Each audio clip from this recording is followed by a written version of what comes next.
Hey guys, tonight we step under the gnarled archway of a forgotten sanctuary hidden deep within moss-swallowed ruins, and you probably won't survive this exploration.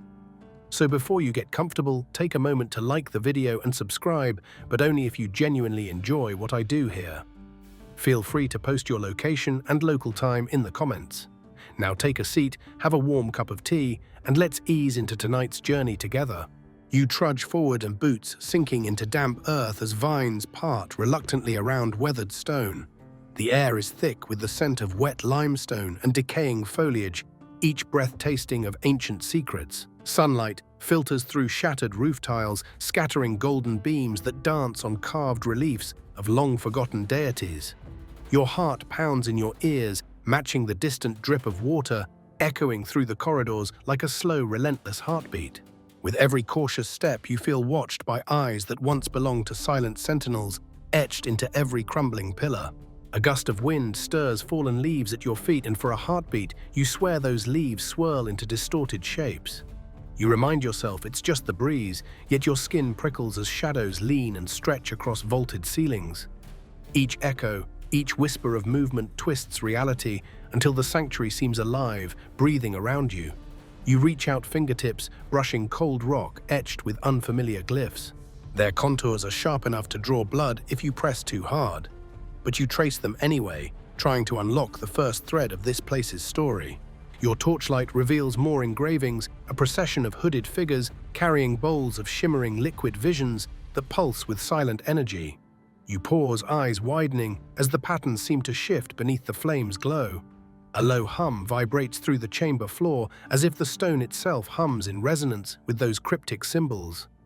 You swallow hard, the reality check settling in. You're far from safe. Yet the pull of discovery lures you deeper, promising revelations that might cost you more than you bargained for.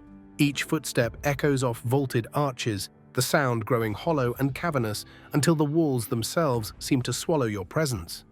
You strain to hear your own breathing above the chorus of distant drips and shifting stone. Somewhere ahead, you glimpse a collapsed hallway leading into darkness so dense your torch barely cuts through it. You hesitate, pulse surging, then force yourself onward.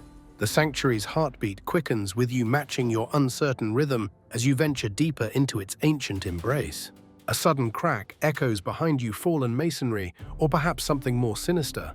You whirl around, torch raised, but the corridor lies still, as if nothing moved.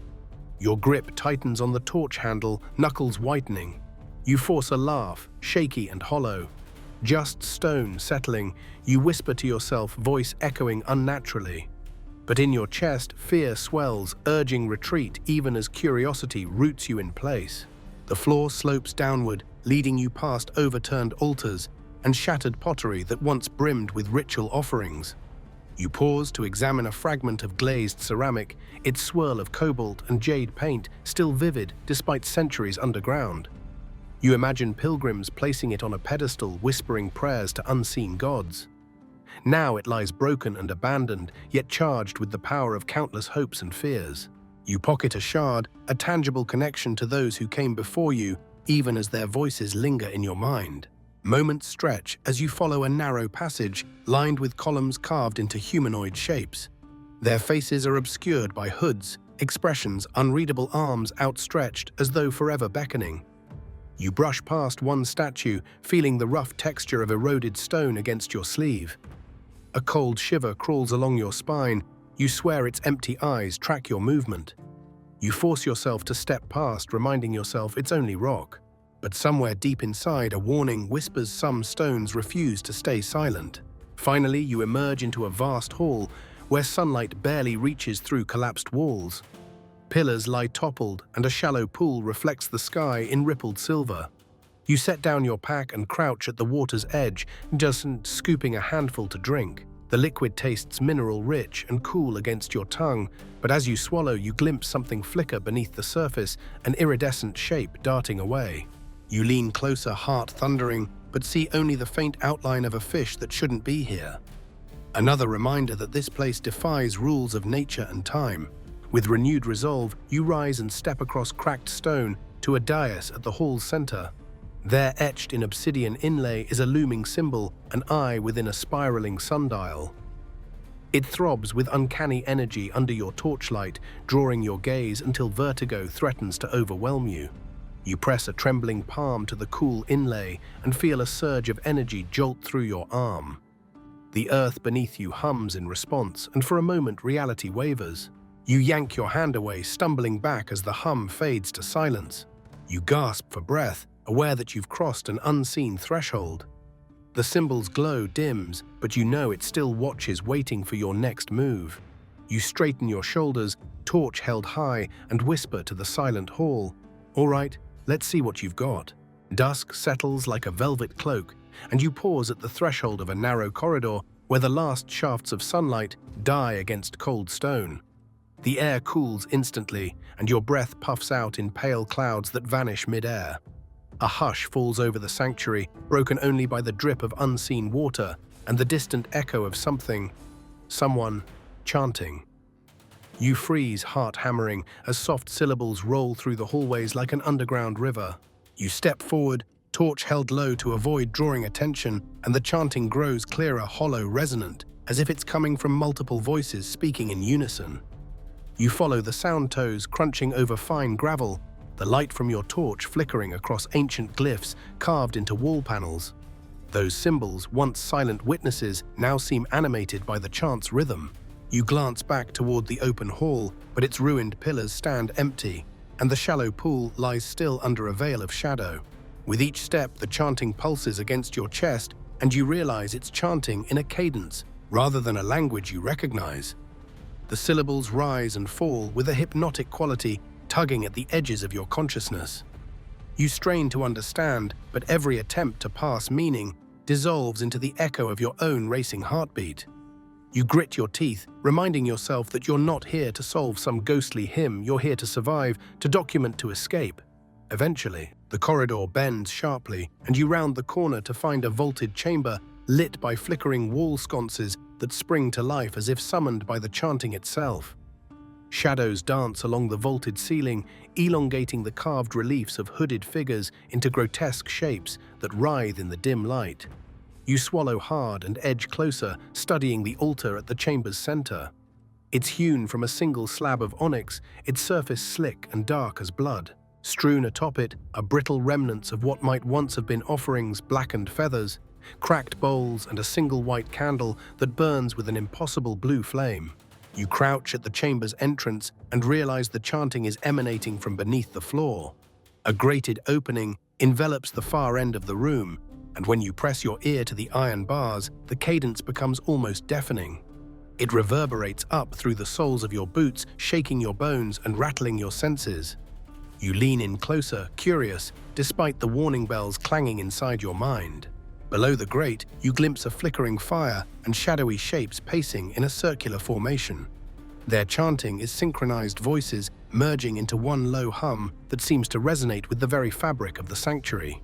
Your torchlight doesn't penetrate the grate, but you catch glimpses of cloaked figures whose faces remain obscured by deep hoods. They move in silent ritual hands, raised offering something unseen to the fire that glows with a strange green light. A sudden click behind you snaps your head around, torch flaring upward, illuminating the high arched doorway you just passed through. The hallway beyond is pitch black, as if the torchlight refused to follow you back. A faint breeze drifts past, carrying rustling whispers, maybe voices, maybe wind, yet it chills you to the core. You dare not move yet. The chanting below pulses in your ears like a warning.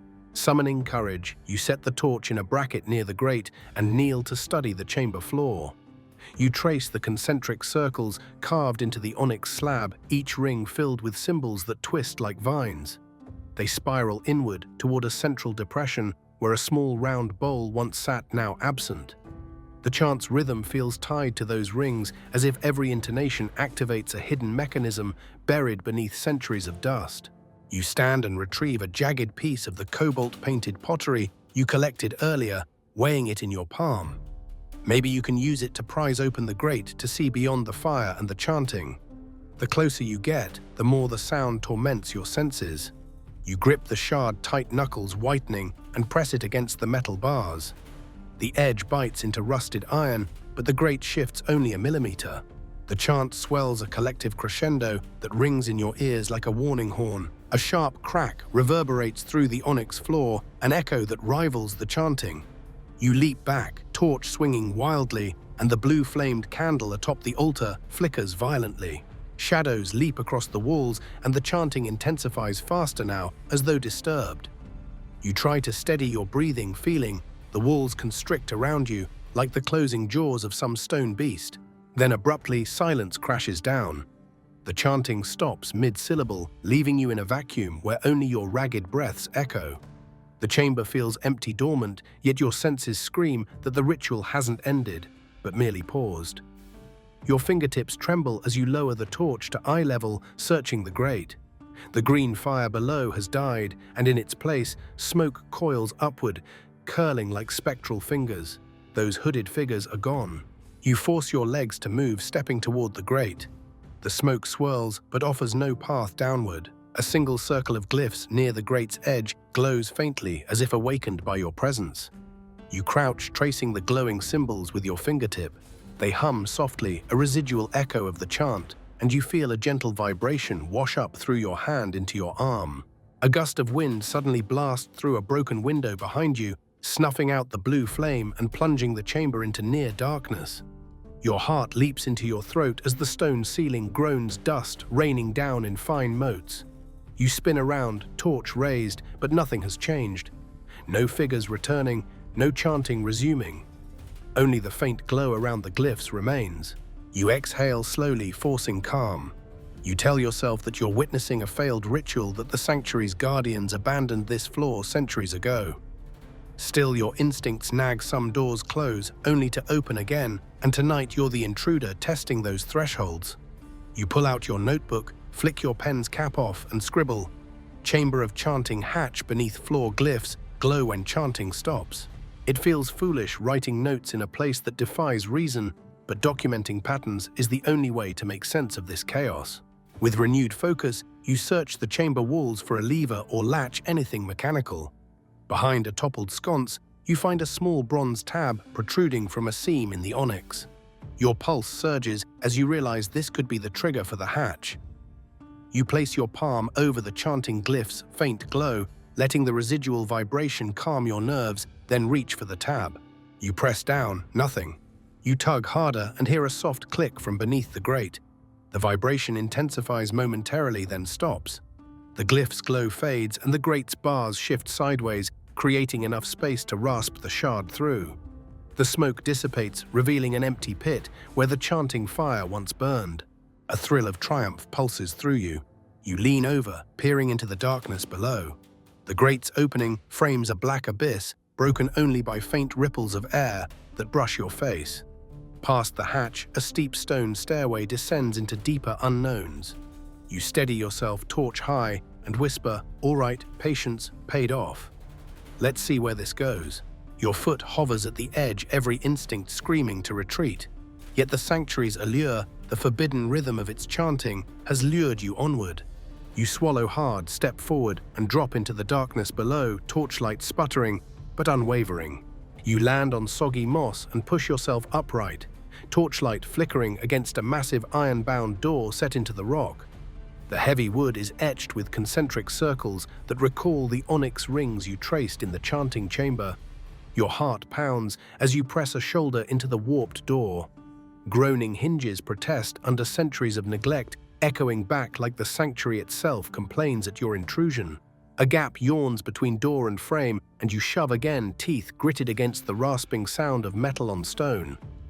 Finally, the door swings inward, with a shudder dislodging rotted wood chips that rain onto your boots. A musty breath escapes from beyond, carrying dust, and something tangy like incense burned to ash. You raise your torch and step inside, careful not to disturb the delicate balance between light and shadow. The chamber beyond is circular and domed, its walls smooth, but crisscrossed with shallow grooves that spiral toward a central dais. Faded murals depict hooded figures kneeling before a towering idol, its features indistinct but undeniably human. You advance, torchlight sweeping over the paintings. The pigments are dull, but you trace limbs and robes in muted ochre and deep crimson, imagining the devotion that once filled this space. An altar stands at the center, carved from pale limestone and stained with dark streaks that might be centuries-old offerings. Around its base, a ring of cryptic symbols is carved so precisely, you wonder if ancient artisans used tools beyond simple chisels. These symbols differ from those on the onyx slab. They're sharper, more angular, and almost geometric, in contrast to the vine-like swirls you saw earlier. You kneel, fingers brushing lightly over the carvings, feeling tiny ridges beneath your touch. A sudden draft ripples through the chamber, stirring your hair and stirring the flicker of your torch. You glance upward. The dome above is patterned with more glyphs arranged in a radial sequence that seems to emanate from a single spot where a circular aperture once existed. Now it's covered by a slab of rock, but faint daylight filters through cracks, casting narrow beams that slant toward the altar. Those beams dance on the limestone, illuminating different symbols in turn as you move. Your stomach twists as you recall how hunger drove you near the perimeter yesterday. Now in this hallowed room, your appetite feels trivial compared to the urge to decipher these runes. You dig into your pack and retrieve the fragment of glazed pottery. Holding it next to the altar, you test its edge against a nearby carving. The shard slips into a faint groove, and you leverage it gently. The limestone shifts with a soft click, revealing a hidden panel beneath one of the glyph rings. You press your ear to the panel and hear nothing but the faintest hum of air. You set down the shard and remove your gloves, laying your palm flat against the exposed stone. A soft vibration pulses under your hand, a residual echo of the chanting you disrupted. Your pulse races as the glyphs glow faintly blue, mirroring the candle's flicker moments ago. You inhale sharply and pry the panel fully open, revealing a narrow slot etched into the altar's side. Inside the slot rests a small scroll, its papyrus brittle and edges charred. You slide a finger along its length to ease it free, and a cascade of dust drifts into your face. You cough, torch flaring higher as you wave away the motes. Finally, you retrieve the scroll and step back, torchlight revealing its faded lettering. The script is unfamiliar, a series of interlocking angular characters that seem to spiral inward toward an unseen center, much like the glyph patterns on the floor. You unroll the scroll, carefully balancing it on the edge of the altar. By torchlight, the symbols align into lines of ancient verse. You try matching the symbols to those carved around you, but the correspondence is partial, only certain characters repeat. Yet beneath the cryptic lines, you spot drawings a hooded figure kneeling before a circular sundial with an eye at its center, the same eye and sundial you pressed earlier in the hall. The image suggests an offering of light or fire, perhaps symbolized by your blue-flamed candle. A tremor runs through the chamber floor, faint but unmistakable. You grip the altar's edge and steady yourself. The dome overhead groans, and a fresh breeze billows around you, ruffling the edges of the scroll. You glance toward the door, no movement there, no hint the sanctuary itself shifts. But this chamber feels alive now, reacting to your discovery. You tuck the scroll into a protective sleeve from your pack and inspect the wider altar ring where the panel was hidden. Around the base, deeper grooves mark the outlines of 6 objects. Bowls identical to those depicted in the initial relief you sketched, and one missing piece, a triangular prism that fits precisely into a recess opposite the hidden slot. You peer at the wall mural, recalling how those hooded pilgrims carried offerings. Could the missing prism once held a substance burned at the altar? Maybe incense or sacrificial oil. Your torchlight catches a sliver of bronze hidden in a crack of the stone floor. You kneel and ease it free, a slender key-like pin etched with the same dot and bar pattern as some symbols in the scroll's margin. You hold it in the palm of your hand, feeling the weight of centuries. This pin must fit into one of the altar's grooves. You align it with the triangular recess and press. It slides home with a hollow clunk that resonates around the chamber. Immediately, the glyphs carved in the stone spiral outward, the blue glow intensifying along their edges. The dome overhead brightens as narrow shafts of daylight pierce through the newly opened fissures in the rock, casting lines of light that converge on the eye in sundial carving. A shaft strikes the idol's stone face in the mural, illuminating it so vividly that its carved eyes seem to stare back at you. Your breath catches as the dome tilts slightly, as if the stone rings overhead rotate in place. You stumble back, heart pounding, As the murals around you shift perspective, figures once frozen in worship now appear to bow and raise their offerings. The air hums reminiscent of the chanting chamber, but without voices. You catch a glimpse of your own reflection in a polished bronze disc embedded above the altar. You're illuminated by the beam of light, stage-lit, as if the sanctuary itself calls you to participate. You steady your breathing, reminding yourself that understanding this ritual may be crucial to escaping. You approach the altar's center and place the scroll on the limestone slab. Under the rising sunlight, the ink's faded lines glow faintly. You trace the verse with your fingertip, reading the phrases aloud in a hushed whisper. Bring the flame to the all-seeing sun. Let ashes speak truth to stone. You look down at the flickering torch flame in your hand, its tip quivering. You close your eyes and step back, deciding whether to light something on the altar, perhaps the charred scroll itself or a remnant of your candle. You quell the knot in your stomach, recalling the sanctuary's pulse when you pressed the onyx eye earlier. One wrong move could seal your fate. Yet here in this forbidden inner chamber, you stand at the threshold of ancient power. A sudden click rings out as the floor beneath the altar slides inward, revealing a shallow pit. A swirl of dust drifts into the widened opening. You peer in and see a stone basin carved into the earth lined with soot and fragmented pottery. You reach out and touch the basin's edge, cold, rough, and tinged with char. The ritual's core lies here waiting for you to complete it or to become its next offering. You swallow torch held steady and whisper into the hushed chamber. Let's finish this.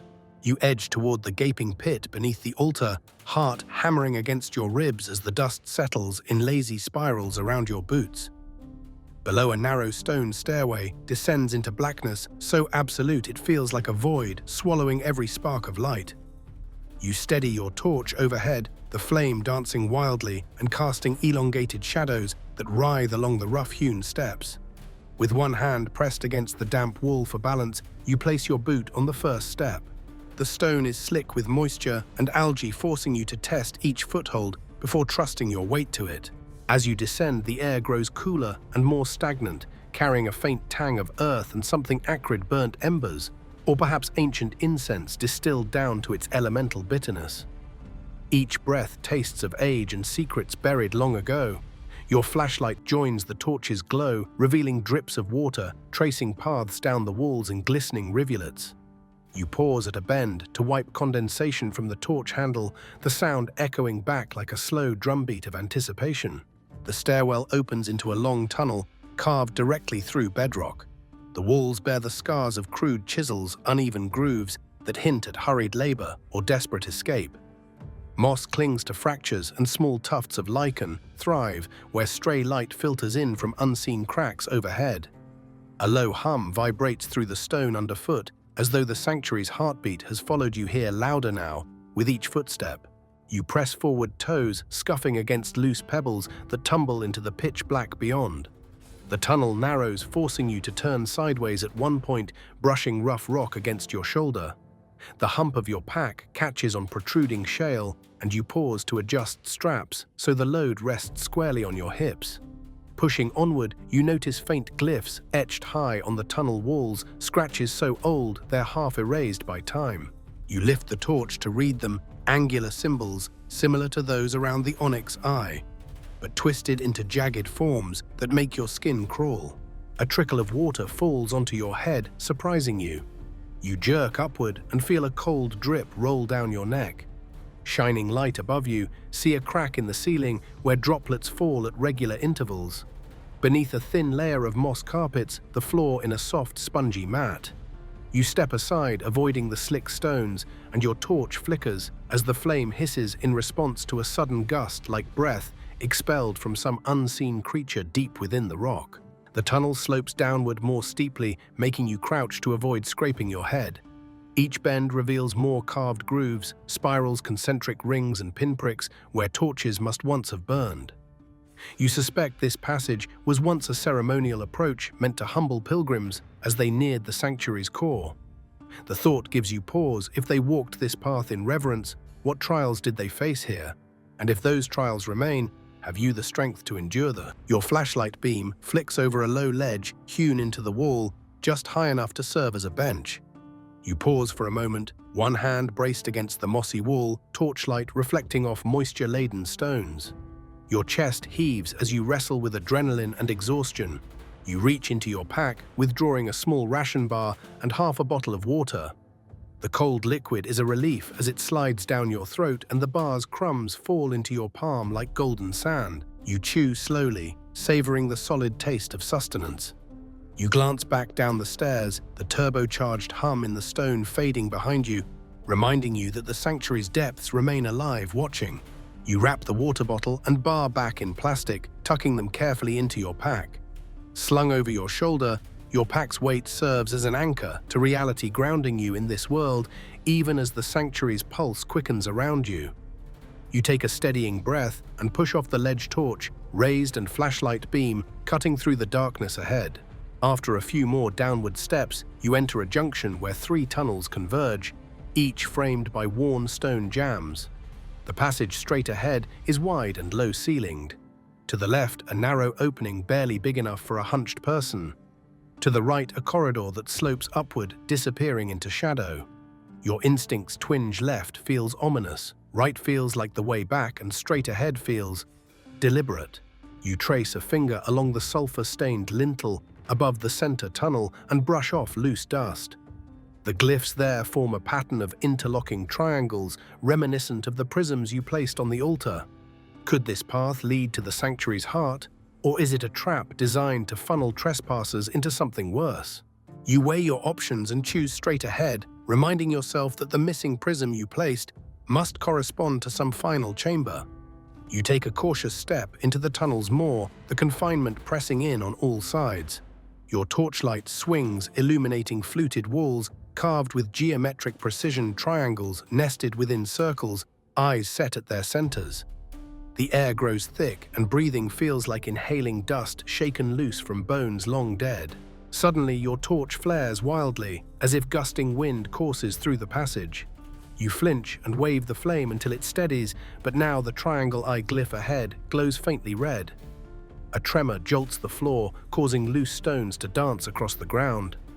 Heart in your throat, you realize this isn't a descent into physical depths, only it's a plunge into the sanctuary's living consciousness, each glyph a neuron in its vast, slumbering mind. The red glow intensifies, pulsing in sync with the tremor until every triangle eye along the walls blazes in the same heartbeat rhythm. The tunnel narrows further, forcing you to squeeze through shoulder to shoulder. Your face nearly brushes cold stone as you press forward, watching torches along the wall ignite in sequence as though announcing your passage to some invisible congregation. Your breath comes hard and fast, but you press on. The ground levels out, leading to a vast antechamber where countless torches burst into life the moment you step inside. Walls here are smooth and unbroken, unmarred by graffiti or cracks. The chamber's floor is a perfectly flat surface of polished stone, reflecting torch flames in dancing patterns. In the center looms a circular dais, its rim inscribed with runes that echo those you've seen throughout the sanctuary. You stand at the threshold, torch held steady, feeling the full weight of the sanctuary's gaze. It's silent now, but the residual hum throbs through the stone beneath your boots. The dais calls to you, promising answers or oblivion. You take a final breath and step forward, ready to confront whatever waits at the end of the descent. Your stomach growls a hollow drumbeat that echoes through the silent antechamber, reminding you of your diminishing reserves. You've been underground for days, subsisting on meager rations and sips of water filtered through stone. Now that emptiness claws at you with fierce urgency, and you realize hunger is more than discomfort. It's a shadow stalking your every thought. You set your torch beside the dais and sink onto the polished floor, pressing your palms into the cool stone to steady yourself. You close your eyes, willing the ache to subside, but your body rebels. Memories of yesterday's foraging attempt flash in your mind, strafing the mossy courtyard for edible shoots only to find brittle sprouts that tasted like damp clay. You recall the startled dart of a small lizard in the shallow pool, its scales glinting like spilled mercury, too quick, too alive for your hands to catch. Even the fish you glimpsed beneath that pool slipped away like a phantom. Now, as hunger tightens its grip, you contemplate riskier options. Rising, you circle the dais and examine its runes again. Their patterns form a radial map, prayer wheels, eye symbols, tiny forged bowls. You trace a finger along the carvings, seeking guidance in the way the artisans might have laid out their sanctuary's meals or offerings. In some ancient faith, perhaps these bowls held ground grains or fermented fruits. You follow the rune of a stylized barley stalk etched faintly at the dais' outer rim. Your torchlight catches a faint groove leading from that glyph toward the chamber wall. Heart thudding, you step close and notice a narrow seam where two blocks meet. You tap it with your knuckles. A hollow thunk answers. You clench your jaw and press down, pushing the block inward. The wall shudders and slides aside, revealing a hidden alcove. A rush of stale air gusts past you, carrying a faint sweetness that makes your mouth water. You catch your breath and flick your torch into the darkness beyond. Inside, the recessed rows of shallow shelves line the stone walls. On these rests, a curious assortment, cracked pottery bowls dusted with age, tarnished bronze vessels sealed with wax, and on a low plinth, a stack of withered leaves and brittle seed pods. You step into the alcove toes, brushing against uneven flagstones, and your torchlight reveals tiny flecks of crystallized sugar on the rims of some vessels. Your pulse quickens as the scents hit you: dry grain, honeyed sap, nutty kernels. You kneel and reach for the bowls, each one cradled in carved indentations that hint at careful placement. The first bowl holds parched millet, small pale beads that snap beneath your thumb. You scoop a handful into your mouth, the dry kernels crackling grains lodging between your teeth. They're bland but filling. You swallow the dryness in your throat, soothed by a quick swig from your water bottle. Next, you pry open a bronze vessel, sealed with a flaky wax lid. As you lift the lid, a puff of sweet aroma blossoms. Inside, golden honey glistens thickly crystallized around the sides of the container. You dip a fingertip in and taste its richness, like sunlit amber, melting slow and warm on your tongue. You lick until your finger is clean, sticky sweetness lingering as you exhale. For the first time in days, your head clears. The shadow of hunger retreats, replaced by a gentle warmth. You glance at another bowl, this one half filled with dark seed pods resembling tiny husks. You crack one open between your nails, releasing a faint earthy scent. The seeds inside are oily and bitter, but you chew thoughtfully, savoring their complex flavor. They remind you of roasted nuts back home, smoky grounding, reminding you that life exists beyond stone halls. As you finish sampling, you realize you should ration these finds. You tuck a few pods into your pack and wrap the millet in a torn corner of your shirt. Then dip a finger in the honey again, letting that final taste tide you over. You lean against the alcove's wall, breathing slowly, sensation returning to limbs numbed by fatigue. The sanctuary's chill warmth feels welcoming here, its generosity unexpected after days of austerity. You inspect the alcove's walls and notice more glyphs etched above the shelves. Grain sheaves, seed clusters, vessels pouring liquid. These match the shapes you hold in your hands. You trace a carved arrow that points from the glyphs toward the dais in the antechamber. Perhaps once a ritual of sustenance, this hidden pantry served pilgrims during long rituals. Hunger, after all, can break resolve or deepen faith. You tuck the scroll and bronze pin into your pack and stand ready to leave behind the secret pantry. As you step out, you pause and glance back at the alcove, its shelves now half empty, a silent testimony to your intrusion. You close the stone panel with careful pressure until it clicks shut, erasing the pantry from sight as though the sanctuary seeks to guard its bounty from unworthy hands. Torch in hand, you return to the dais. Your belly is fuller, your mind sharper. You glance up at the polished stone floor, reflecting torchlight like a mirror. The sanctuary's eyes watch you, but you feel a new strength fueling your resolve. Hunger's shadow has eased, and you can focus once more on the mysteries that beckon beyond this chamber. You step away from the dais and toward the corridor that leads downward, every rune along the walls seeming to hum in approval. Your footsteps are lighter, your breathing steady. The hidden pantry has given you more than food. It's reminded you that this place isn't just a tomb of memory, but a living sanctuary attuned to your needs.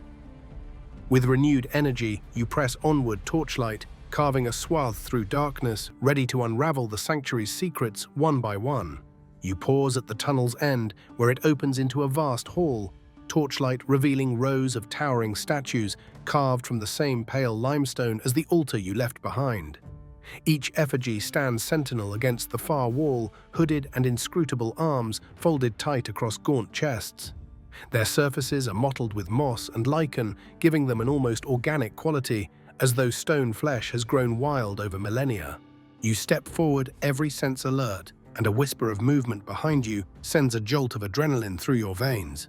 You spin around, torch held high, but the tunnel behind you lies empty and still.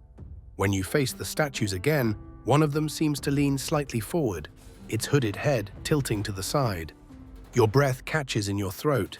You flick the torch beam across its face, flat stone yawning crack where moss has crept inward, yet the tilt remains. You swallow hard and edge closer, boots echoing across the polished floor. The air is cool and damp, carrying the scent of wet earth and stone. As you pass the first effigy, you notice its moss-clad hood is thicker than the rest, as though the sanctuary itself has cloaked this figure more deliberately. A droplet of water falls from its shoulders, splashing into a shallow pool at its feet. You peer down and see your own reflection distorted in the ripple. Your face is pale, eyes wide in the flickering light. Above you, the cavernous ceiling arches into darkness, broken only by faint streaks of a silvery mineral that glint like stars. You move to the second statue. Its hands are carved to hold bowls now empty, and you can almost picture them once brimming with offerings. The moss covers the carved veins of the fingers, making the hands look more alive than stone. You reach out fingertips, brushing the surface, and the moss yields under your touch, damp and springy. A shiver runs down your spine as the statue's head seems to pivot ever so slightly, watching you. Your heart pounds. You remind yourself that these are statues, dead stone, no more alive than the crumbling pillars you passed days ago. Yet something in this hall challenges that certainty. A soft groan reverberates through the chamber, nearly drowned by your own rapid breathing, but unmistakable. You jerk the torch toward the sound's origin. A statue at the far end, draped in darker moss, stands isolated on a raised dais. Its base is carved with looping vines that entwine symbols you haven't seen before. A column of dust drifts from its hood as you approach. You raise the torch and notice its face is cracked, but intact, mouth parted in a silent scream. The eyes are hollow, but within those empty sockets, you swear you see a flicker of light like embers trapped under stone. Your blood runs cold. You grip the torch tighter, the handle slick with sweat. Suddenly, the statue's right hand shifts, lowering an inch, until the fingers brush its thigh. You stumble back, torch's flame wavering. The movement is deliberate, precise, a mechanical shift that sets your nerves aflame. The other statues remain motionless, their forms rigid, but the solitary figure continues to move, head bowing, in slow, measured nods. You take a cautious step forward. "This can't be real," you whisper to yourself, voice trembling. Yet every instinct screams to run. You feel the weight of countless pilgrim eyes upon you, past worshippers who carved these forms and imbued them with protective spells. Perhaps the sanctuary's guardians still walk these halls bound to stone until a worthy soul passes their test. Or perhaps you're trespassing on forces best left undisturbed. Torch held before you, you circle the dais, careful to keep your eyes on that single moving statue. You notice shallow grooves beneath its base tracks that suggest it could pivot a full circle if allowed. As you skirt the dais, the torchlight catches a hidden inscription carved low on the platform. "Only the true seeker may pass, the rest shall stand eternal." Beneath a line of smaller glyphs spells out a challenge you can't translate, but sense in your bones, prove your purpose. You swallow and lift your torch higher, revealing the insulation between the rows of statues' narrow corridors that lead deeper into the hall's shadows. You realize each statue's bowl-bearing hands create an aisle, and the central figure marks the point of decision.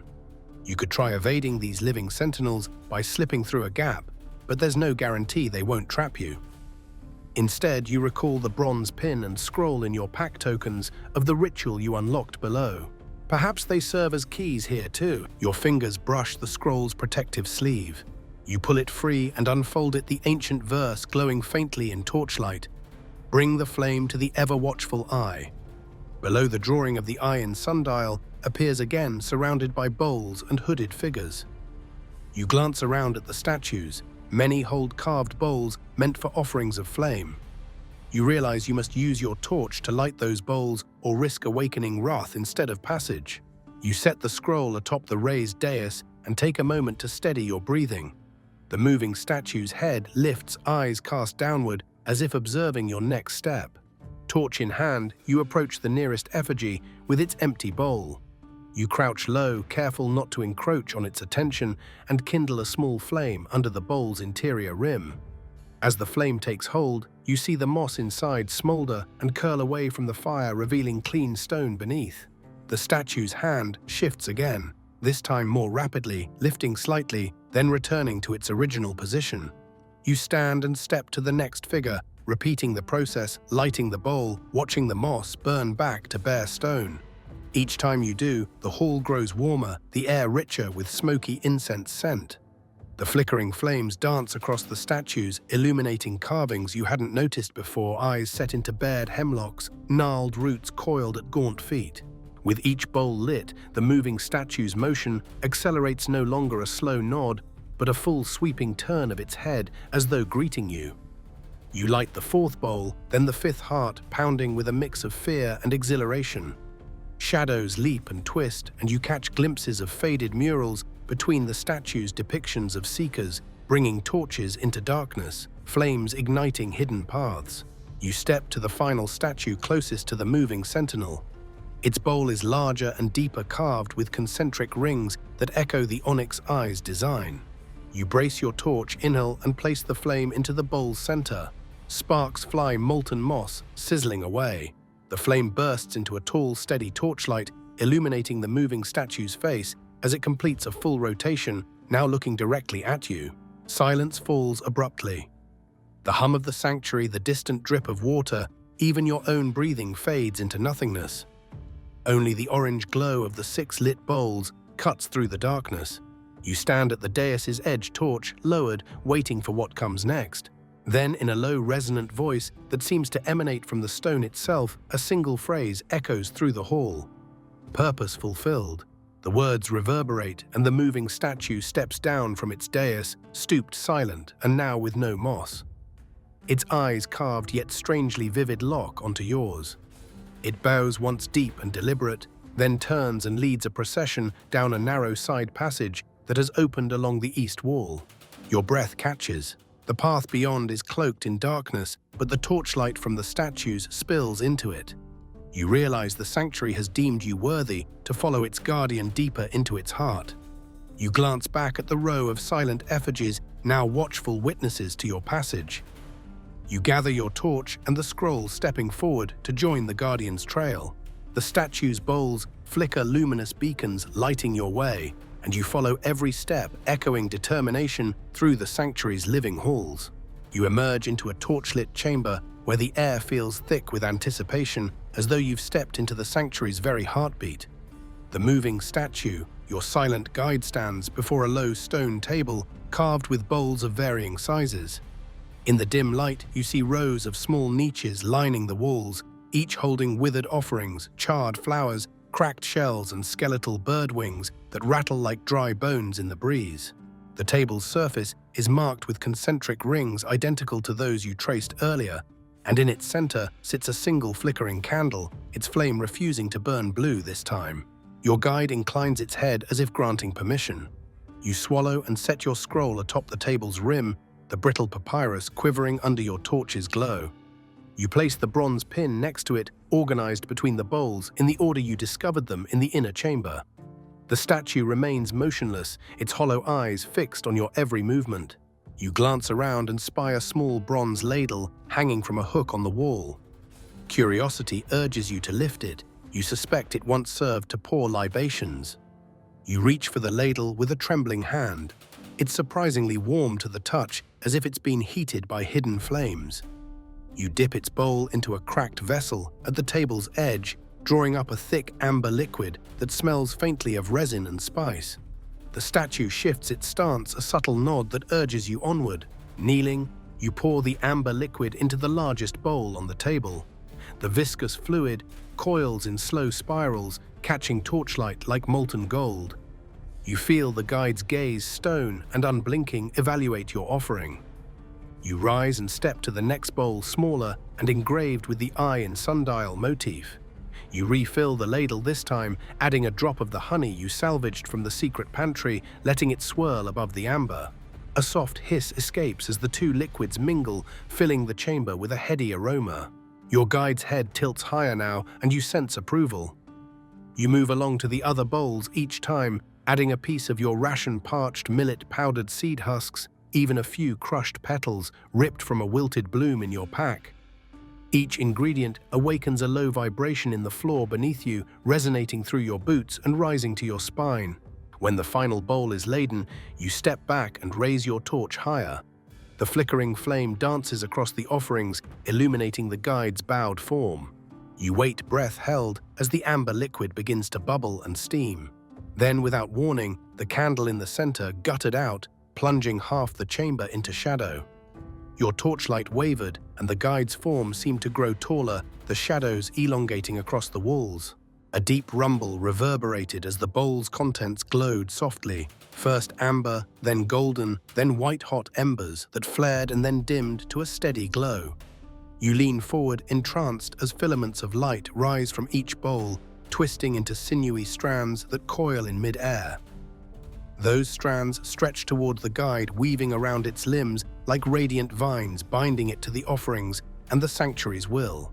You hear a voice, ancient and resonant, echo in your mind more than your ears. From hunger's despair, the seeker comes bearing the fruits of earth and flame. Let truth be known. Your chest tightens as the strands of light tighten around the statue, drawing it forward until it stands lifted above the table, eyes aflame with inner fire. The illumination intensifies, scorching the air with heat you feel in your lungs. Beads of sweat form on your brow as the guide hovers, caught between stone and spirit. Then the light recoils, collapsing into the candle's wick in the center. The solitary flame reignites pure white, now flickering serenely. Silence returns, but it hums with charged energy. Your guide gently lowers itself back to the floor, its eyes now glowing with a soft luminescence. It turns toward a far wall where a carved relief begins to shift, revealing a hidden alcove. Within you see an ornate bowl carved from black marble, its rim inscribed with the sanctuary's emblem, the eye within the spiraling sundial. Your guide steps aside, head bowed in invitation. You pick up the marble bowl, feeling its weight settle in your hands, and turn back to the table of offerings. You dip the bowl into the largest vessel of amber and draw up enough to fill its depths. The guide watches as you bring the filled bowl to the empty alcove. You set it in place, and the marble bowl sinks a fraction, fitting perfectly into the stone recess. A hush descends, and from the bowl springs tendrils of white mist that drift skyward, pooling above your head in a swirling vortex of spectral light. The mist coalesces into shapes, phantom pilgrims offering prayers, their hooded forms kneeling in silent devotion, each raising an urn or chalice toward the heavens. You watch, heart in your throat, as those figures swirl before dissolving into motes of light that drift down to settle on the scroll at your feet. The scroll's ancient script glows once more, words rearranging before your eyes into a new verse, one you can intuitively understand. The path opens to the heart, where time sleeps and stone dreams. You look up, and a narrow passage shimmers into existence beyond the relief. It curves downward, lit by the same white flame now burning in the central candle. Your guide inclines its head one final time, then steps back into the shadows, its task complete. You lift your torch, and the marble bowl determined to follow wherever this path leads.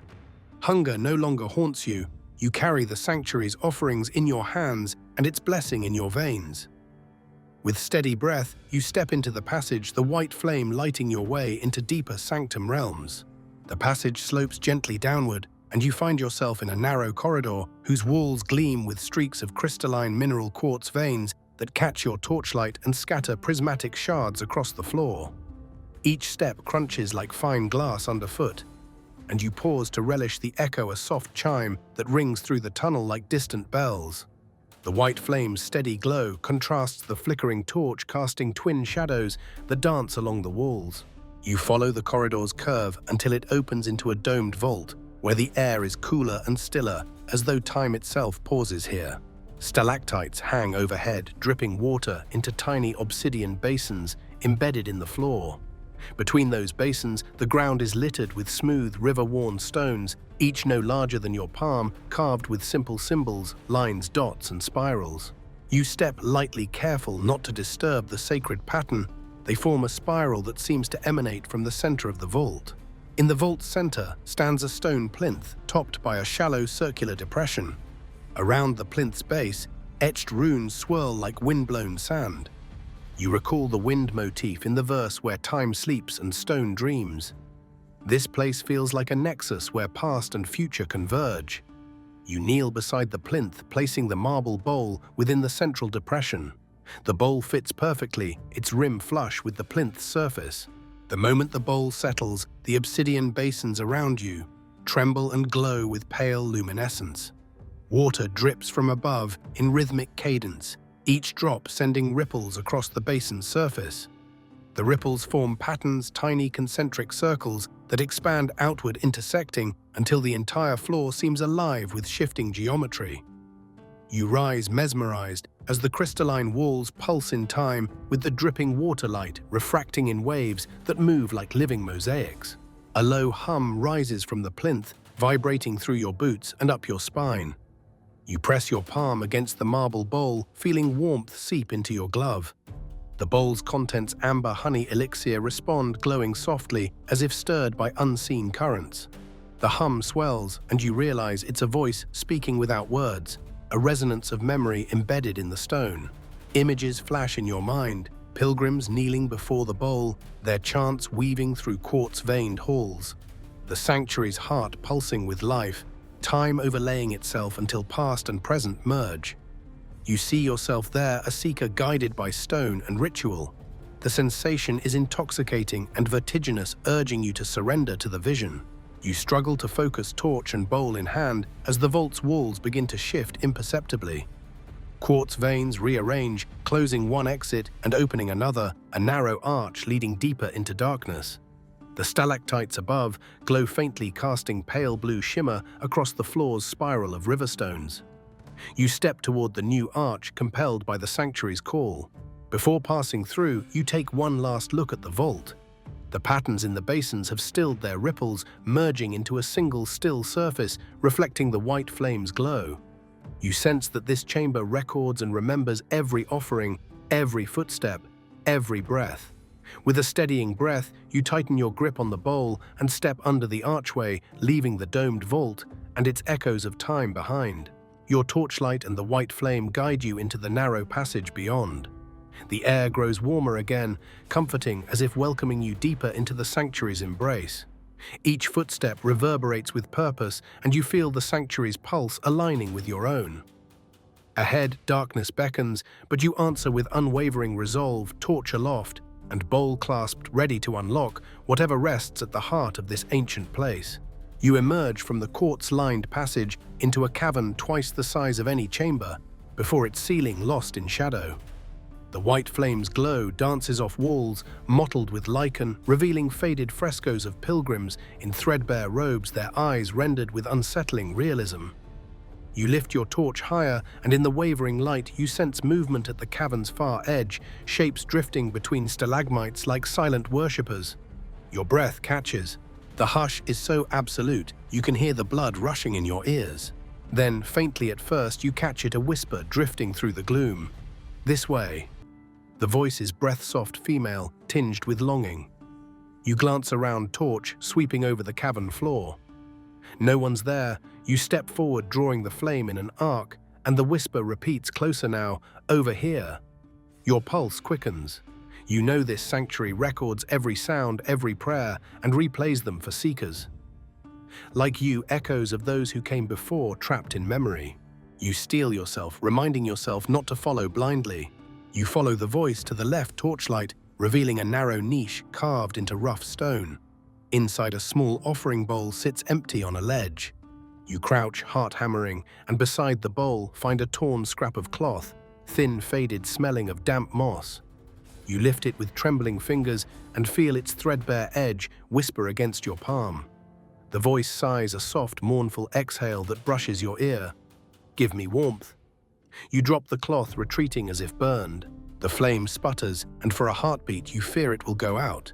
But the white candle's unwavering light steadies both torch and spirit.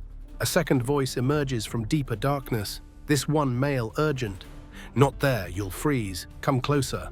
You pivot, torch beam swinging, and see a ladder of broken stone rungs ascending a ragged wall. Above, a ledge bathed in a golden luminescence beckons. You swallow, recalling the bitter cold of the hidden pantry's depths. The voice pulses in rhythm with your heartbeat. "Hurry." Yet as you step toward the ladder, another echo interjects a child's lilting tone. "No, it's this way." The beam lands on a floor-to-ceiling tapestry carved in relief, showing robed figures gathered around a central flame. Beneath it, a hidden door seam is visible. You hesitate, shadowed by uncertainty. A chorus of voices, 100 strong, rises in a haunting chant, layering the female plea, the male urgency, and the child's coaxing into a dissonant symphony. Whispers swirl, tugging at your mind. "Follow me, trust only yourself." They lie. The voices overlap until they seem to emanate from all directions, weaving through the air like smoke. Your head swims. You press both hands to your temples, fighting dizziness. You clutch your torch and the marble bowl, grounding yourself in their weight. You remember the guiding statue's words, purpose fulfilled. You remind yourself that each echo is a fragment of memory, not reality. The sanctuary tests your resolve with illusions of past trespassers. You draw a slow breath, focusing on the sacred items in your grip. The bowl filled with offerings, the verse etched on the scroll's frame. These are your anchors. You whisper to yourself, "I choose my own path," and turn away from the ladder and the tapestry, moving toward the center of the cavern instead. The whispers swell in protest and then abruptly fall silent. The hush that follows is absolute, almost deafening. You halt, torch held out, and listen. Only the drip of distant water and the drone of your own breath remain. You step toward a cluster of stalagmites where the frescoes morph into shadow pillars of dark stone, rising like ancient sentinels. Moving among them, you notice shallow depressions, at their bases hundreds of tiny footprints carved into the floor, each one unique. These footprints spiral inward toward a circle of stones at the cavern's heart. You kneel to inspect them. The stones form a ring about your height, their surfaces worn smooth by generations of seekers. At the center lies a shallow pit filled with fine sand so black it seems to absorb the torchlight. Beneath the sand surface, you glimpse glints of metal coins, trinkets, broken chains, all offerings cast aside. Hunger for meaning twists in your gut. You brush aside a few grains and retrieve a small bronze charm shaped like the sanctuary's sundial eye. It's warm, as though just dropped, though you know it's centuries old. You cup it in your palm, feeling its weight and intricate engravings. A whisper returns, softer now, almost grateful, "Thank you." You glance around, the echo seems to originate from the sandpit itself. You set the charm atop a weathered stone in the ring, a quiet offering of respect. As you do, the sand stirs, swirling in a gentle vortex that lifts grains into the air. The stone's ring glows with faint blue light, illuminating the cavern's frescoes. The pilgrims in the murals appear to move, raising bowls, stepping forward, kneeling in unified reverence. Your heart thumps as the cavern hums with energy. The flickering torch and white flame cast a dappled glow across the painted figures, and you feel their collective gaze upon you. You realize that by resisting the deceptive voices and making your own offering, you've proven yourself a true seeker. The ring of stalagmites parts slightly, creating a narrow passage leading downward into darkness deeper than any you've encountered. You rise, brushing sand from your knees, and pick up the marble bowl. The white flame illuminates the passage's entrance like a beacon. You take a final glance at the spinning sand vortex, now settling into calm, concentric ripples, and close your eyes, sending a silent prayer of thanks to the lost pilgrims whose memories guided you here. Then, torch held high, you step through the opening, leaving the echoes behind and venturing further into the sanctuary's heart. You step into the chamber beyond the spiraling stalagmite hall torch, and white flame casting long, wavering shadows against walls etched with half-erased murals. The air here is charged with silent anticipation, as though the sanctuary itself holds its breath. At the far end, a stone dais cradles the shattered remnants of a reliquary, a once ornate vessel now broken into jagged shards scattered across a dust-laden altar. You pause, heart hammering, recalling how the sanctuary led you here with echoes of past seekers. This puzzle is your next trial. Kneeling before the altar, you set down the marble bowl and uncap your flashlight, carefully illuminating the fragments. Each piece is carved from dark onyx, inlaid with silver filigree that glints in the torchlight.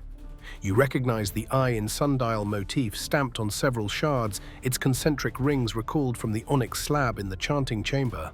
You press a fingertip to one shard, feeling the engraved lines beneath your glove, thinking back to the hum when your palm first touched that symbol. That resonance was a promise. Now it's your guide. You sort the pieces by size and curvature, laying them out on the altar's worn surface. Smaller fragments cluster toward the center, larger arcs at the edges. It's like assembling a fractured constellation. Your stomach lurches, recalling how hunger once threatened to undo you, yet here alert and nourished you focus sharply. The sanctuary's pulse thrums beneath your boots, urging you to begin. Taking the largest shard, you tilt it against the altar's edge to test its angle. It fits snugly where two grooves converge, the etched silver lines aligning seamlessly with carved channels on the stone.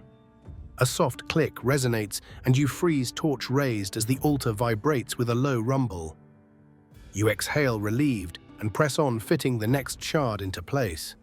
Its jagged edge slides into the first binding with a satisfying scrape of onyx against cold stone. A gust of wind snakes through the chamber, lifting dust motes in a lazy spiral. You swallow hard, reminding yourself, don't rush. Each piece must align perfectly, or you risk sealing this passage forever. You glance at the other fragments, some tiny glittering shards that catch the white flame's light like trapped stars. You lift one, examining its shape, a perfect segment of a circle, silver filigree tracing a curved motif. It must slot between two larger arcs. Carefully, you press the segment into a space where the temple relief suggests it belongs, guided by the mural behind you, a faded painting depicting a complete reliquary held aloft by hooded figures. You match the painted lines to the silver inlay on the shard. As it clicks into place, the murmuring hum surges, echoing like distant chanting. You grip the shard firmly, willing it to stay. When it settles, the altar's carved eye in sundial motif glows faintly, as if approving. Your fingers tremble slightly as you pick up a pair of matching fragments, mirror images that form the lid's curved edge. You fit them together, feeling the tiniest gap close between them. The reliquary's shape emerges slowly under your hands, a rounded bowl with an open eye carved into its side. You lift the reconstructed half and test its balance. Surprisingly, it stays in place, as though anchored by invisible supports. The sanctuary's energy pulses around you, lending strength. A bead of sweat trickles down your temple. You lean close and inspect the remaining shards, 3 slender prisms with flat surfaces etched in silver, and a central eyepiece, a small circular gem set in an onyx ring. This gem must be essential. It's the heart of the reliquary's power. You reach into your pack, fingers closing around the bronze pin, your key from the inner chamber, and slip it beneath the half-formed vessel. The pin's carvings resonate with the patterns here, and you sense its importance. With care, you slide the gem into the vessel's empty socket at its center. The gem fits perfectly, and the silver filigree along its edges shimmers like molten moonlight. You pause, letting the silence absorb the weight of this moment. Then you place each prism fragment around the reliquary's base, aligning their triangular faces with carved recesses on the altar. As the final prism clicks home, the entire reliquary rises slightly on a hidden mechanism, lifting off the altar by ½ an inch. A crackling sound fills the chamber as the reliquary floats, rotating slowly above the dais. The white flame's glow refracts through the gem, casting prismatic patterns across the walls, rainbow hues dancing over murals of pilgrims offering flame and water. The rotation speeds up, and you step back, torch beams swinging wildly, illuminating a carving behind the dais. An archway sealed by a stone panel lined with the same concentric circles as the reliquary. The panel's grooves align with the vessel's filigree patterns. Your pulse surges. This reliquary, once whole, is the key that unlocks that sealed passage. You grip the torch and edge forward, hand outstretched, toward the floating artifact. The hum intensifies and a deep voice seems to speak from the stone. You bring the whole. Now choose your truth. You halt, searching for meaning. The reliquary spins once, settling inert in mid-air. Then it tilts toward you, its eye gazing with silent judgment. You realize the choice: leave the reliquary intact and follow its power through the sealed arch, or break it to force the passage. But breaking it might unleash forces you can't control. You recall the child's warning among the echoes: trust only yourself. Here is your truth. You step forward, torch and heart steady, and slip the bronze pin from beneath the vessel into its matching slot on the stone panel's edge. The reliquary hovers in perfect alignment. A rumble shakes the floor as the panel's concentric rings begin to turn, grinding against ancient masonry. Stone dust flares into the air as the panel slides aside, revealing a narrow stairway lit by a soft, ethereal glow, the sanctuary's lifeblood beckoning you onward. The reliquary's rotation slows and then stops, the gem's light pulsing gently in time with your own heartbeat. You reach out and catch the reliquary in both hands, its weight surprisingly comforting. Its reconstructed form feels whole again, its purpose renewed. You tuck it securely into your pack, mindful of the gem's facets, then step toward the newly opened passage. As you pass through the arch, the space behind you seals with a final click, the stone panel sliding effortlessly back into place. The hum fades, leaving only the sanctuary's heartbeat echoing in your chest.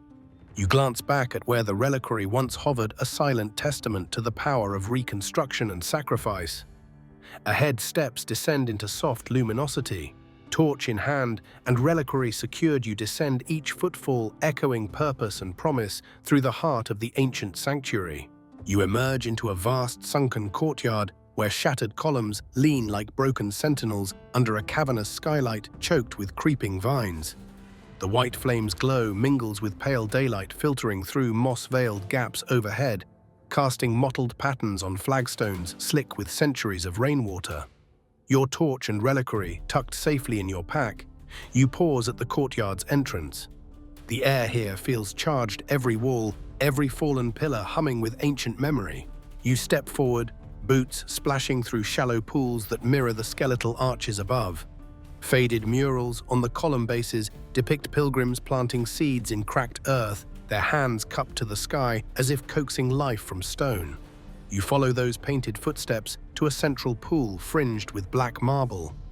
Its surface is glass, still reflecting your own tired face back at you. As you kneel to test the water, the white flame flickers and the pool's reflection ripples, revealing submerged glyphs carved into the basin's floor. Heart racing, you cup water in your palms and let it trickle through your fingers, watching droplets form glowing runes on the flagstones. The courtyard's hush is broken only by the drip of water and the distant creak of shifting vines. You rise, resolve hardening, and step to the pool's edge, where 3 shallow steps descend into its depths. You recall the verse, "Where earth sleeps, truth lies hidden."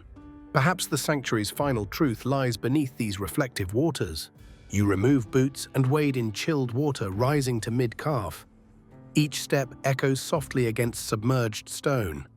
At the pool's bottom, you spy a circular hatch outlined in silver filigree, too large for your hand, but you see a small loop at its center. You grip the reliquary's gem clasp and slide it over the loop. The gem nestles perfectly, releasing a soft click that resounds beneath the water. Suddenly, the pool's surface surges upward in a geyser of spray, drenching you with cold water. You stumble back to the shallow ledge as the hatch beneath settles into place and the water drains through hidden channels, revealing a stone staircase descending into inky blackness. The white flame's glow dims in the sunken courtyard, and you clutch your torch, stepping barefoot onto the uncovered steps, water sluicing around your ankles. Each stair echoes like a drumbeat, guiding you deeper into the sanctuary's core. The air grows warmer, laden with humidity and the scent of wet stone. Vines droop overhead, their tendrils brushing your shoulders as you pass. At the stair's base, you find yourself in a chamber of living roots, thick intertwining vines that glow faintly where they intersect like veins, pumping life through the sanctuary. You navigate between the roots, careful not to disturb their gentle pulse. At the chamber's heart stands a circular stone dais carved with a final riddle: by flame, by water, by earth, by spirit, unite the 4 to awaken the heart. Around the dais, 4 inlaid depressions await each, marked by a symbol fire, water, earth, and an unmarked blank. You count your offerings, the torch flame, the pool's water seeds you gathered from the courtyard's painted pilgrims, and the reliquary's spirit-infused gem. You kneel at the fire symbol and hold the white flame over its depression. The rune glows and then dims. You dip your hand into the pool's now empty basin, letting droplets fall into the water symbol's recess. The glyph pulses, matching the rhythm of your heartbeat. You place a handful of seed pods into the earth symbol, and the surrounding roots shift, sending a gentle hum through the chamber. Finally, you position the reliquary's gem in the blank slot. The dais trembles, and a shaft of radiant light pierces the vaulted ceiling above, illuminating the intertwined roots in a soft golden glow. A crescendo of hums and whispers fills the chamber as the roots retract, revealing a hidden door carved into bedrock. Its surface bears the sanctuary's emblem etched in living vine. You rise, every sense alight, and step through the newly revealed portal, leaving the living heart of the stone sanctuary behind, carrying its final blessing within you. You step through the vine-carved portal into a wide sunken courtyard, whose fractured columns stand like ancient sentinels beneath a jagged skylight draped in tangled greenery. The white flame's glow mingles with the pale dawn light filtering through moss-heavy vines overhead, casting mottled shadows across waterlogged flagstones. You pause at the threshold, heart pounding, as the sanctuary's breath seems to wash over you in one hushed exhale. Boots crunch on broken marble as you advance each step, sending ripples across shallow pools that mirror the canopy of collapsed stone above. The air is heavy with humidity and the scent of wet earth, carrying muted echoes of dripping water and distant hushed chants. Faded frescoes on column bases depict hooded pilgrims planting seeds in stony soil, hands cupped offerings to unseen deities, faces uplifted in silent prayer. You follow their painted footsteps to a central basin carved from black marble, its still surface reflecting your own pale, determined face. Kneeling at the pool's edge, you dip gloved fingers into the cool water. Minute ripples curl outward, tracing faint glyphs carved into submerged flagstones. Concentric rings interspersed with eye symbols and stylized sheaves of grain. You recall the verse where earth sleeps, truth lies hidden, and realize the basin itself is the key. You rise and step barefoot into the water, its chill slithering up your calves. Each stone step echoes like a bell toll, drawing you deeper into the heart of the courtyard. At the pool's bottom, you find a circular hatch rimmed with silver filigree. Your fingers brush over the metal and catch the small loop at its center. The reliquary's gem, nestled in your pack, hums warmly against your palm. You draw it forth and guide it over the loop.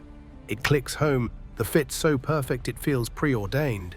Instantly, the pool shudders. A jet of water erupts in a geyser, drenching you in cold spray and scattering droplets like diamonds in the torchlight. You stagger back, heart hammering, as the waters recede through hidden channels, leaving the hatch open. A stone stairway descends into darkness, where mere seconds ago, water filled every crevice. You lift your torch, wincing as moisture drips from overhead vines. You step onto the first tread water, dripping off your skin in continuous streams. The stairs' worn stones slope downward at a gentle angle, their edges smoothed by centuries of pilgrims' feet. You grip a trailing vine for balance and breathe deeply, welcoming the scent of damp roots and earth. Each footstep echoes in the stairwell's hush, your boots slipping slightly on the slick surface. At the stair's base, the corridor opens into a vaulted chamber, where thick living roots descend from the ceiling like sinewy pillars. Bioluminescent fungi cling to the roots' undersides, casting a soft green luminescence that mingles with your torch's warm glow and the white flame's steady pulse. The air is warmer here, moist and heavy, with the fragrance of decomposing leaves. You move carefully between the roots, each step accompanied by faint rhythmic pulses, the sanctuary's heartbeat reverberating through the living network. In the center of the chamber stands a circular dais, carved from a single slab of rose-hued stone. Its surface is etched with 4 distinct symbols: a flickering flame, a droplet of water, a stylized grain stalk, and a blank circle. Beneath each glyph is a shallow depression. The dais hums softly, as if beckoning your offerings. You gather your items and step forward, heart thrumming in your chest. First, you hold the white flame over the fire symbol. The rune glows and then settles, embedding the warmth of that pure light into the dais. A soft crackle sounds as the symbol pulses. Next, you fill your palm with water from the empty pool and let droplets fall into the water depression. Each drop sends concentric rings of illumination dancing across the dais's surface. The grain stalk symbol awaits your seeds, and you produce the handful of millet and seed pods you saved from the hidden pantry, gently scattering them into the earth depression. The roots around you shiver and shift, sending a low, harmonious hum through the chamber. Finally, you remove the reliquary from your pack, feeling its onyx surface warm with embedded power. You cradle it in both hands and place it into the blank circle's depression. The dais trembles beneath your knees, and a shaft of golden light pierces the vaulted ceiling, illuminating the intertwined roots overhead like divine filaments. The chamber quakes roots, withdrawing to reveal a stone door carved into the bedrock beyond. Its surface bears the sanctuary's emblem, an eye encircled by spirals of sundial rays. You rise every nerve alight with exhilaration.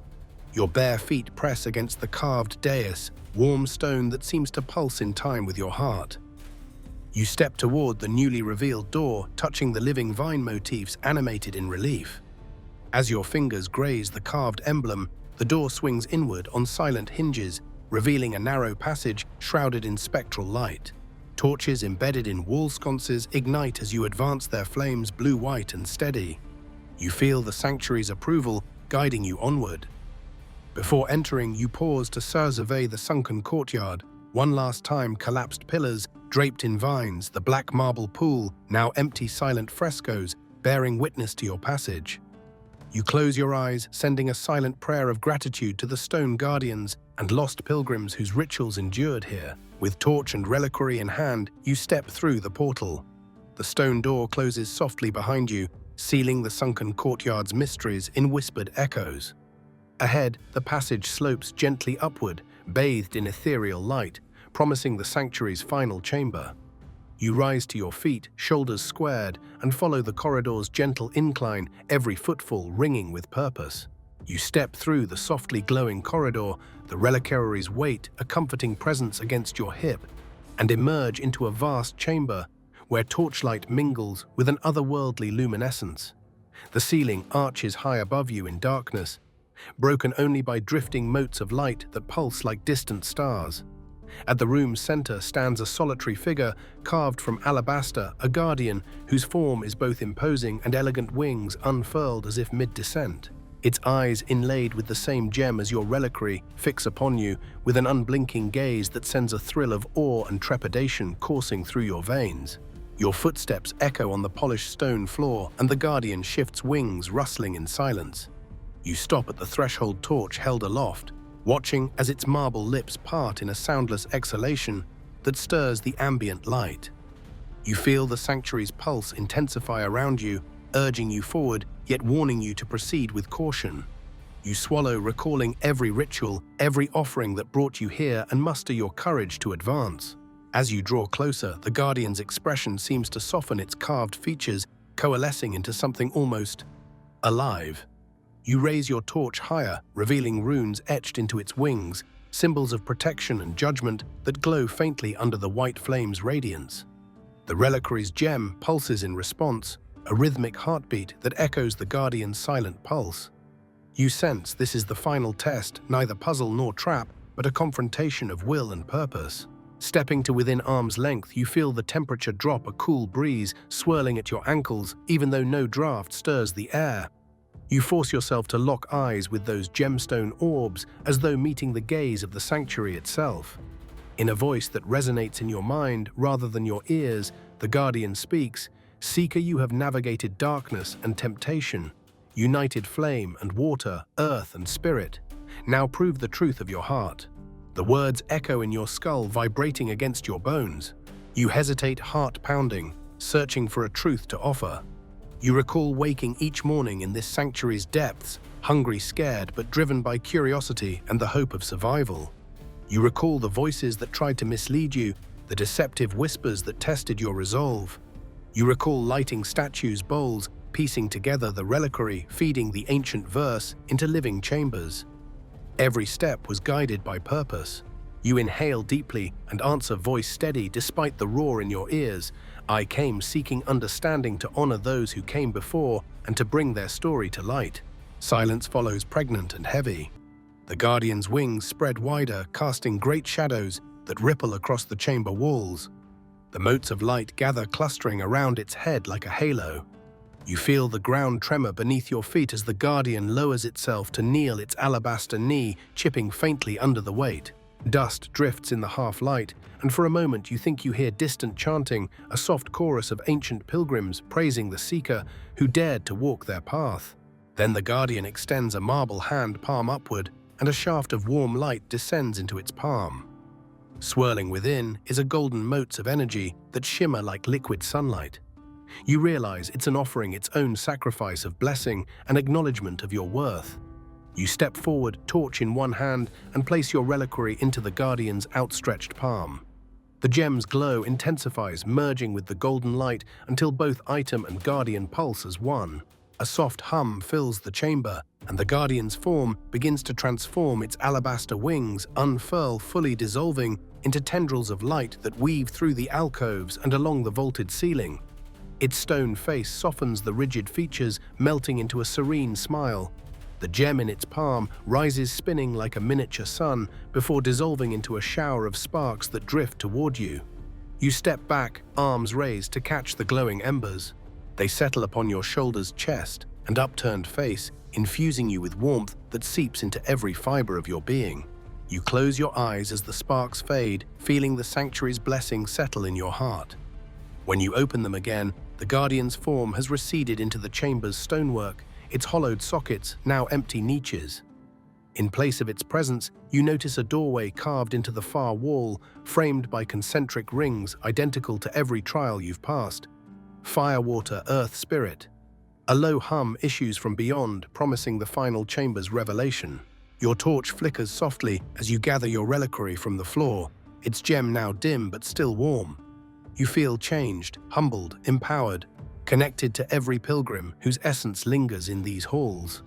You step toward the doorway, each footfall resonating with the pulse of the sanctuary. As you cross the threshold, the alabaster pedestal blooms with pale flowers carved in relief, their petals unfurling in the torchlight, a silent benediction for your passage. Beyond the doorway lies a circular chamber, its walls smooth and unadorned, bathed in gentle white light. In its center stands a shallow pool of clear water, rippling without wind. You approach heart steady and peer into its depths. Beneath the surface, you glimpse your reflection, tired but resolute eyes alight with understanding. The water's surface shimmers, and across it forms the final inscription, "You are the sanctuary's living memory. Go forth and share its story." You kneel at the pool's edge, dipping a finger into the cool water. The surface ripples outward in concentric circles that echo the sanctuary's motifs. You whisper your own vow to honor this place's legacy, to carry its wisdom beyond these stone walls, to remember every offering and every trial. As your vow settles, the pool's ripples fade into glassy stillness. You rise, torch in hand, and turn toward the narrow passage that leads back to the world above. The path is now open, illuminated by drifting motes of light marking every step. You take one last look at the alabaster niche where the guardian once knelt, a silent sentinel now at rest. With a steady breath, you step forward, each footfall echoing purpose and promise as you leave the sanctuary's heart behind. You step through the archway and find yourself in a chamber where reality itself seems to fracture. The air shimmers and every surface appears to ripple as though seen through disturbed water. Your torchlight dances across mosaic tiles that depict swirling clocks, melting sundials, and pilgrims frozen mid-stride. You pause, heart racing, as your footsteps echo out of sync. First a crisp tap, then a hollow echo a fraction of a second later. Time here is unsteady, and you feel its pull tugging at your senses. Ahead, a wide corridor stretches into darkness, its walls lined with vaulted alcoves. In each alcove stands a small stone table, topped with an hourglass. Some sit upright, others lie on their sides, and a few hover suspended above their pedestals, spinning gently in mid-air. Sand grains fall upward in one swirl in circles in another, and freeze entirely in a third. You realize these are not mere decorations, but tests each hourglass, a distortion point, a trial of temporal perception. Your pulse quickens. You remember the verse from section 12. Prove the truth of your heart. Here the sanctuary demands you navigate time's illusion without losing your purpose. You clutch your torch and reliquary, then step toward the first alcove. The hourglass there is upright sands trickling normally into its lower bulb. A carved inscription at its base reads, "Begin where time begins." You nod, knowing the trial starts simply. You flip the hourglass and the sands reverse, climbing back through the narrow neck. As they ascend, the corridor's tremor subsides and the distant echo of your footsteps falls into a steady rhythm. The path ahead brightens, revealing the next alcove. At the second table, the hourglass spins on its side, its frame rotating slowly. No inscription is evident, but a faint hum fills the air. You realize the challenge here is to remain balanced while the world turns. You steady your feet, feeling the polished floor sway beneath you. Torch in hand, you rotate the hourglass back to upright, and the frame locks into position. Instantly, the spinning alcoves stop, and the hum fades. You exhale, recognizing that control of your own balance restored the chamber's stability. The third alcove presents an hourglass with sand suspended mid-fall grains arrested in space. Beneath an inscription advises trust the moment. Panic flares in your chest, but you remind yourself that fear will shatter focus. You approach and gently tap the glass with your knuckle. Nothing moves. You close your eyes, inhale, and place a hand on the hourglass's cool surface. You center yourself on the present moment, on your heartbeat and breath. When you open your eyes, a single grain detaches and falls. Then another, until the rest trickle in, reversed order filling the lower bulb. The sand's motion releases the chamber's tension, restoring the hourglass to its proper flow. Beyond these trials, the corridor narrows and slopes downward. The walls shift subtly, the tile mosaics rippling like water. You feel disoriented, but the reliquary at your side hums softly, grounding you with the sanctuary's earlier blessing. You descend into a circular chamber where shadows flicker against a domed ceiling painted with scenes of sun and moon intertwining. In the center stands a grand sundial, its gnomon cast in bronze and its surface etched with complex timekeeping runes. At each cardinal point lies another hourglass larger than before and set on pedestals of black marble. Your torchlight sweeps over a carved message, wrapping the sundial's rim. When past and future converge, the true seeker stands timeless. You realize the final test, to position yourself at the intersection of time's currents and remain resolute. You approach the sundial and set the reliquary into a circular depression carved just beneath the gnomon's tip. The sundial's face begins to glow, and the four massive hourglasses simultaneously invert their sands, pouring outward onto the floor in slow-motion arcs that trace concentric patterns around you. Your mind reels as echoes of previous sections flood back, the chanting chamber's pulse, the living statue's test, the shifting labyrinth's corridors, and the sunken courtyard's opening. Time stretches and compresses unnaturally. The sound of dripping water alternates between muted echoes and sharp claps. You grip the sundial's pedestal, closing your eyes to steady your thoughts. You focus on the sanctuary's heartbeat, the glow of the white flame in your mind's eye, and the reliquary's gem warm against your palm. When you open your eyes, the sands have settled into perfect circles around the sundial, and the glowing runes on its face align precisely with sunrise, noon, sunset, and midnight motifs. A resonant chime fills the chamber, deep and pure. The hourglasses retract into their pedestals as if pulled by strings, and the sundial's gnomon lifts, revealing a spiral staircase descending further into the heart of the sanctuary. You step onto the first step, feeling the mosaic tiles of time's illusions solidify beneath your boots. With every descent, the chamber quiets, the tiles lose their ripples, and your sense of temporal dislocation fades. You carry with you the certainty that you've navigated time's fractures without succumbing to confusion or doubt. Each trial reinforced your purpose, your unwavering resolve to honor the sanctuary's memory. At the bottom of the spiral, you find a simple wooden door bound by iron bands. Its surface bears a single inscription: "The past and future meet in the present." You lift the reliquary and set it on a rough wooden shelf beside the door. As you do, the iron bands fall away with a clang and the door swings open. Beyond is a warm golden light, morning sunshine filtered through open temple ruins above. You sense the final threshold. Beyond this door lies the world above, waiting for the tale you will carry forth. Torch in hand and heart steady, you step into the light. The sanctuary's final echo, a gentle heartbeat, resonates in your chest as the wooden door closes softly behind you, sealing the fractured realm of time and ushering you back to your own present.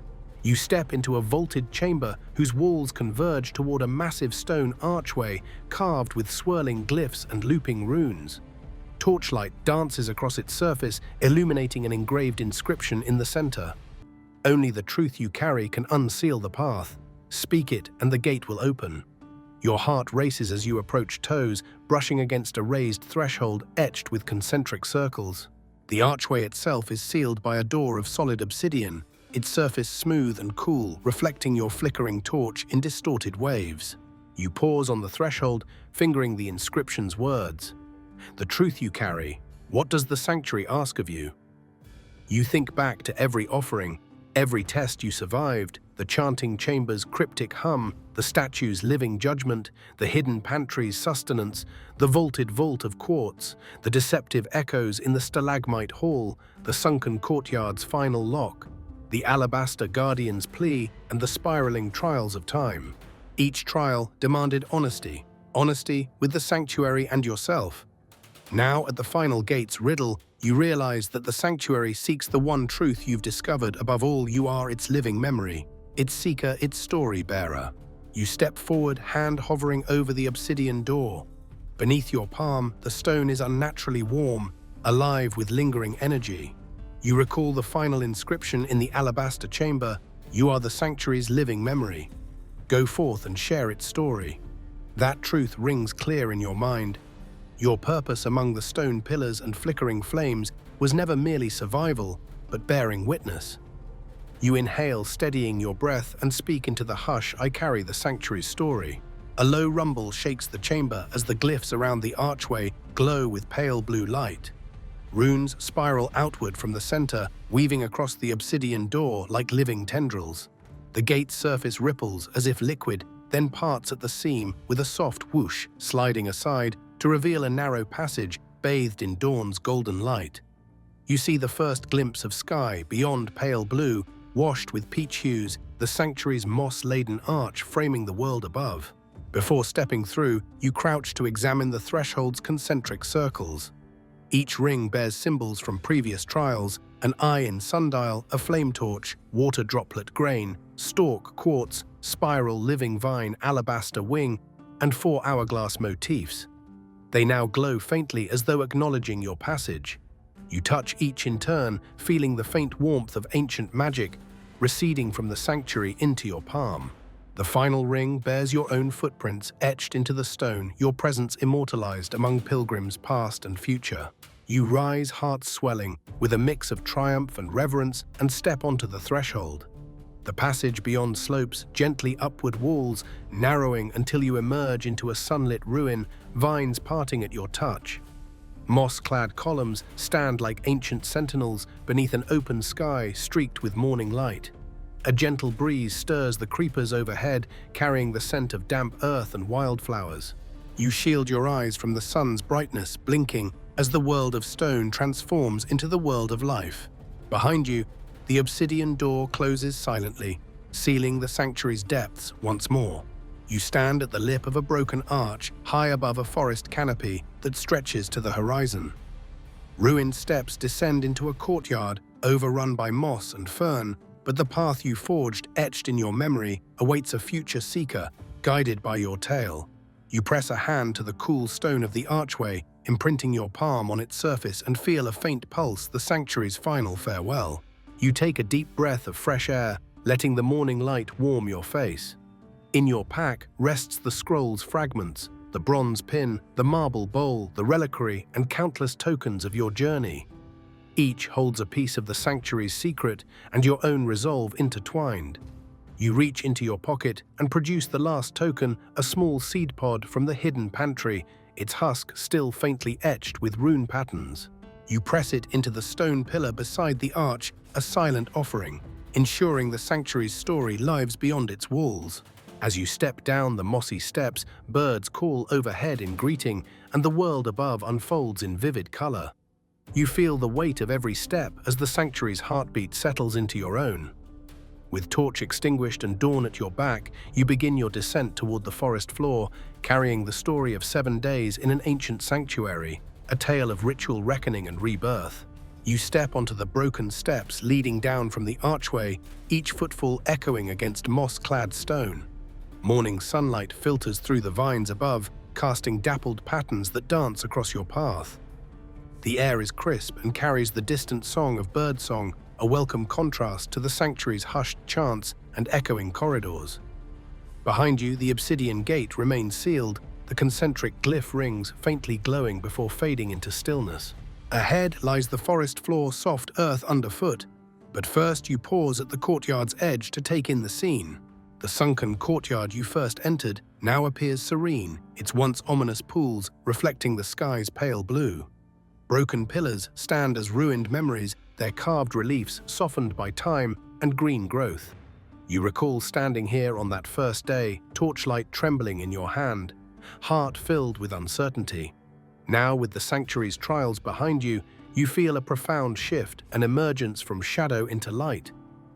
You kneel by the largest pool and dip a finger into the cool water. Ripples spread outward, carrying the memory of every step, every offering, every echo that tested you. The water laps at your fingertips, and for a moment the world seems to hold its breath. Standing, you retrieve the scroll from your pack. Its brittle papyrus, once fragile and incomplete, now bears added verses, inscriptions that chronicled your journey from arrival to awakening.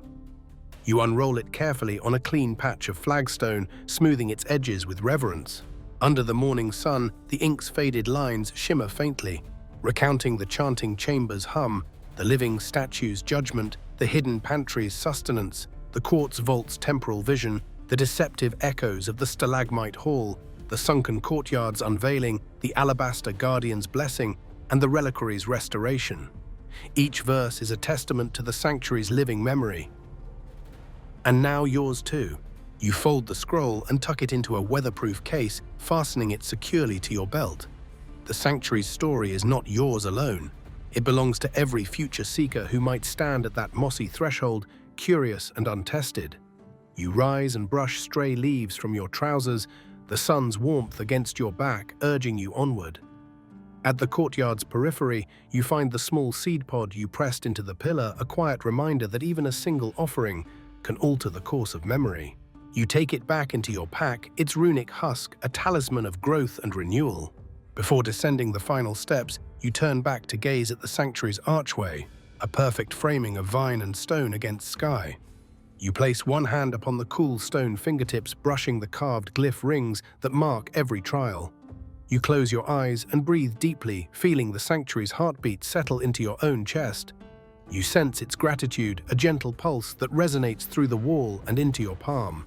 You whisper a silent vow to carry its story faithfully, to honor its rituals, and to safeguard its memory in the world above. With that vow resonating in your heart, you step onto the forest floor. The canopy parts overhead, revealing a sunlit clearing. Ferns brush your legs as you walk, and the scent of pine and wildflowers fills your lungs. Each step away from the courtyard feels like shedding an old skin, layers of fear and uncertainty falling away, revealing the seeker you've become. The sanctuary's trials have forged you in stone and flame water and earth time and spirit. Now reborn into sunlight, you carry those elements within you. You press on through the ferns until you find a path winding toward the forest's edge. Here the world opens, a horizon of rolling hills and distant peaks. A soft breeze carries your voice beyond the stone walls, as if the sanctuary itself exhales. You breathe in the vista, chest swelling with awe and gratitude. The journey that began with a gnarled archway and flickering torchlight has led you here, standing between two worlds, keeper of an ancient story. You lift your face to the sun, eyes reflecting dawn's golden glow. In that light, you see not just the ancient stones behind you, but the path ahead, expanded by every lesson learned, every offering made, and every truth spoken. You set your pack on the ground, unstrap the marble bowl, and place it beside the scroll at the path's entrance. A pilgrim's offering now returned to earth, a gesture of thanks and continuity. You step back, bowing in silent tribute to the sanctuary's spirit before gathering your belongings. Torch extinguished pack, secured heart alight, you begin the descent toward the world below. Each footstep carries the sanctuary's memory into the realm of living souls, into stories told by campfires in quiet moments of reflection and in the hearts of those who will follow. The ancient stone may slumber once more, but its pulse and your vow will echo across time, forever intertwined in the tale of 7 days spent in its hallowed depths. The sun warms your shoulders as you climb down the forest path, soft earth pressing beneath your boots. Each breath tastes of pine and possibility, a promise that the sanctuary's lessons will flourish beyond its moss-clad walls. You remember the sanctuary's pulse, its silent heartbeat echoing in stone chambers and vaulted halls, and you carry it now in your own chest. Every offering you made, every trial you faced became a thread woven into the tapestry of your being. As the forest canopy parts to reveal wide rolling fields, you slow your pace, letting the morning breeze brush away lingering doubts. In that gentle hush, you honor every fallen pillar, every lit bowl, every damp corridor where your torch flickered. You honor the hidden pantry's sustenance, the alabaster guardian's blessing, the quartz vault's living mosaics, and the sunken courtyard's silent reflection. Each memory settles like seeds planted in fertile soil, ready to sprout stories of ritual resilience and rebirth. You pause at a crossroads where paths diverge, and you choose the one bathed in golden light, trusting that the sanctuary's compass guides you true. As you walk, you vow to share its untold story of chanting chambers and living statues of time's fractured echoes and the living heart of ancient stone. You'll speak of lessons learned, how hunger can be alchemy. Fear can reveal faith, and purpose can shine brighter than any flame. And when night falls and others sit by campfires, you will whisper its name, inviting pilgrims of the spirit to seek their own trials, their own revelations in hidden sanctuaries of the soul. With the world awake around you, you become both storyteller and sentinel. The sanctuary's gates stand sealed behind you, but its story remains unbound, flowing through your words, your memories, and the lives it will touch. The journey ends where it began, in wonder and reverence under open sky, carrying the living memory of 7 days in an ancient sanctuary. An ancient sanctuary, an ancient sanctuary, an ancient sanctuary, an ancient sanctuary, an ancient sanctuary, an ancient sanctuary, an ancient sanctuary, an ancient sanctuary, an ancient sanctuary, an ancient sanctuary.